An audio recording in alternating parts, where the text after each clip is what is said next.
Jake loved the tranquility of the forest, the soft rustling of leaves, the gentle songs of birds, and the rhythmic crunch of his boots on the trail were a welcome escape from the noise of everyday life. Max, his loyal golden retriever, was always by his side, tail wagging with uncontainable excitement as they explored the winding paths together. Today felt like any other hike, peaceful and predictable. Jake let Max lead as usual, enjoying the dog's boundless enthusiasm. But as they wandered deeper into the woods, Max's behavior shifted. His ears perked, his nose twitched, and he began pulling insistently on the leash. Jake chuckled at first, thinking Max had caught the scent of a squirrel or some other woodland creature. But as the dog tugged harder, his bark echoed sharply through the trees, breaking the serene stillness.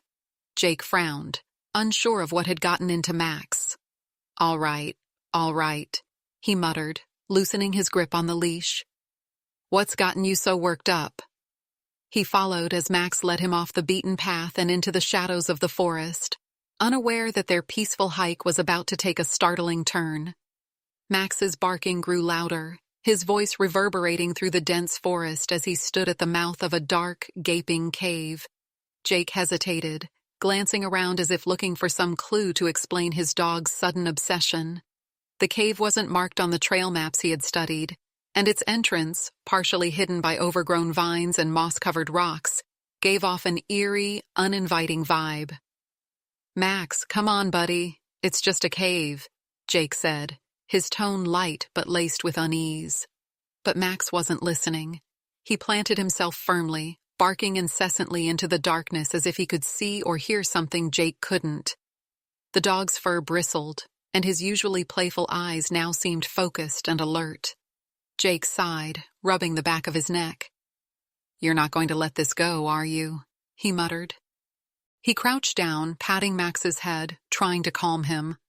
"There's nothing in there, buddy," he said softly, though even as he spoke, doubt crept into his mind. Why was Max so agitated? It wasn't like him to act this way without reason. Jake glanced toward the cave, his flashlight in hand. The beam illuminated jagged rocks at the entrance, but beyond that, it was pure blackness. A chill ran down his spine. Max barked again, a sharp, urgent sound that made Jake flinch. Reluctantly, he straightened up. "All right, fine," he said with a nervous chuckle, shaking his head. "Let's take a look. But if this turns out to be nothing, you owe me a quiet hike next weekend." Max gave one last bark, his tail wagging briefly before he trotted toward the cave as if to guide Jake inside. Jake's steps were slow, his flashlight trembling slightly as he shone it into the darkness. With each step, the sense of unease grew stronger, but Max was undeterred, his determined barking echoing through the hollow cave walls. Jake couldn't shake the feeling that they were walking into something far beyond his expectations. As Jake stepped into the cave, the first thing that hit him was the chill. The air was damp, cold, and carried an earthy smell that seemed to cling to his skin. He shone his flashlight ahead, the narrow beam cutting through the thick darkness and revealing jagged walls glistening with moisture. Max stayed ahead, his barks echoing off the stone surfaces, creating an eerie symphony that made Jake's pulse quicken. "All right, Max," Jake muttered, his voice low but trembling slightly. "You've got me in here. Now what?" He moved cautiously, his boots crunching on loose gravel and dirt. Shadows danced on the walls with every shift of the flashlight, making the space feel alive. Deeper into the cave, strange patterns began to emerge on the walls, markings that didn't seem natural. Jagged lines, spirals, and symbols were etched into the stone, worn but still visible. Jake paused, brushing his hand against one of the markings. "What is this?"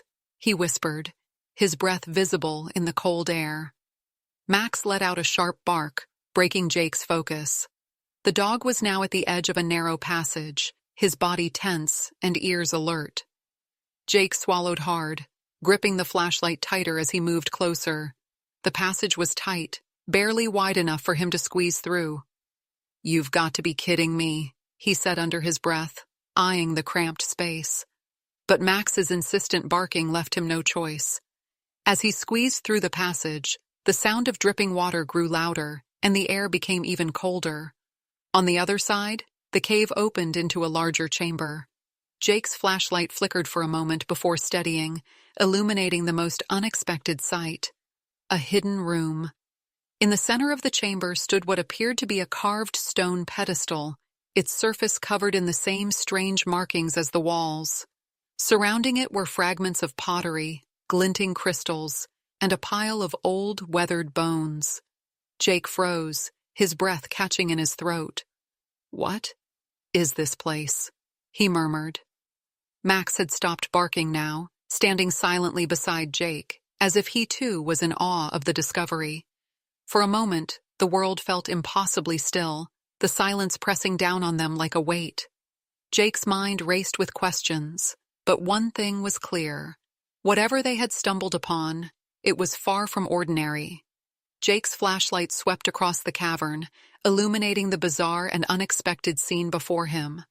The carved stone pedestal at the center seemed ancient, its surface worn but still bearing strange, intricate symbols.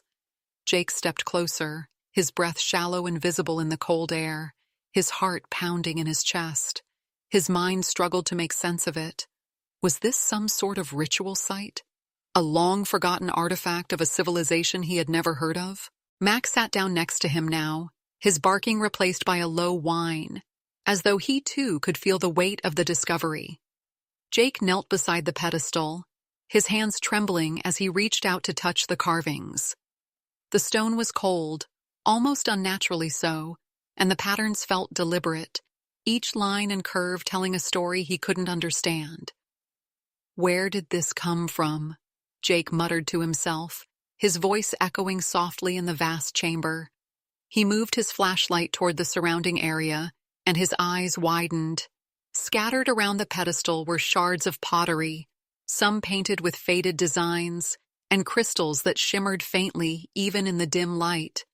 But it was the pile of bones that stopped him in his tracks. Jake took a step back, his flashlight fixed on the skeletal remains. They were old, almost fossilized, and arranged in a way that felt deliberate. His breathing quickened as he tried to piece together what he was looking at.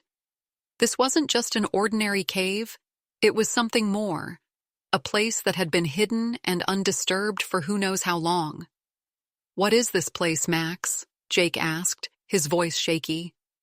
The dog didn't respond, of course, but his eyes were fixed on the pedestal, his body unnaturally still. Jake couldn't tell if Max was sensing something beyond his own understanding, but the dog's behavior only heightened the tension in the air. As Jake scanned the chamber once more, something caught his eye, a faint glimmer behind the pedestal. He moved cautiously, his footsteps echoing softly, until he found it. A small opening in the wall, just large enough to peek through, revealed another chamber beyond, its contents obscured by shadows. Jake's curiosity was at war with his growing unease. "This can't be real," he whispered, his voice barely audible. But every instinct told him this discovery was real, and it was something no one else was ever meant to find. Jake turned to Max, who was sitting quietly now, his gaze locked on the pedestal as if he understood the significance of what they had found. For a moment, Jake just stared at his dog, a mix of amazement and gratitude washing over him. "You brought me here," he said softly, his voice echoing faintly in the cavern. "How did you know?" Max didn't respond, of course, but his eyes seemed sharp and focused, a stark contrast to his usual playful demeanor. Jake knelt beside him, scratching behind his ears. "Good boy, Max," he whispered. "You're one incredible dog." Jake's mind raced as he tried to piece together how Max had led him here. Dogs had remarkable senses, sure, but this was something else. It was as if Max had been drawn to the cave by something beyond smell or sound, something Jake couldn't perceive. The dog had refused to leave until Jake followed, his barking urgent and insistent. And now here they were, standing in a place that felt untouched by time. "Maybe you saw something I couldn't," Jake murmured, glancing back at the pedestal. or maybe you just knew this was important. He looked back down at Max, who wagged his tail briefly before returning to his alert stance. Jake couldn't shake the feeling that Max's role in this discovery was more than instinct. Had the dog sensed something he couldn't explain? Or was it pure luck that brought them to this hidden chamber? Whatever the case, one thing was clear. Without Max, Jake never would have ventured into the cave. As he stood, his flashlight swept across the walls again, catching more of the strange markings. He felt a strange connection between the dog's persistence and the mystery surrounding them. "You're more than just a hiking buddy, aren't you?" Jake said with a soft chuckle. "You're a guide." Max wagged his tail again, as if in agreement. Jake sighed, the weight of the discovery sinking in. Whatever they had found, it felt important, ancient, maybe even sacred, and it all started with Max, a dog who seemed to sense something far beyond what Jake could see. Jake's eyes lingered on the pedestal, his mind swirling with questions. The strange symbols carved into the stone seemed to radiate a quiet significance, as though they were meant to tell a story lost to time. He felt an overwhelming urge to understand, but the answers were just out of reach. Max stood beside him, his gaze fixed on the small opening Jake had spotted earlier, as if encouraging him to explore further. With a deep breath, Jake approached the narrow gap in the wall. He crouched down, shining his flashlight through the opening. The faint beam revealed another chamber beyond, its walls glittering with crystalline formations that reflected the light like stars in a night sky. His heart raced at the sight. This wasn't just a cave, it was a hidden world. Jake hesitated, his curiosity battling with his growing unease. "Is this what you wanted me to find, Max?" he asked, glancing at the dog. Max let out a soft whine, his tail wagging slightly. Jake nodded to himself, deciding to press on. Carefully, he squeezed through the opening, the cold stone brushing against his shoulders. The second chamber was breathtaking. The air felt colder here, and the faint sound of dripping water echoed around him. The walls were covered in even more intricate carvings, but these seemed different, larger, more deliberate, as though they held a deeper meaning. At the center of the room, surrounded by a ring of shimmering crystals, was an object Jake couldn't quite make out. He stepped closer, his flashlight illuminating what appeared to be an ancient artifact, a small metallic box covered in the same strange symbols as the pedestal. It was partially buried in the dirt, its edges worn but intact.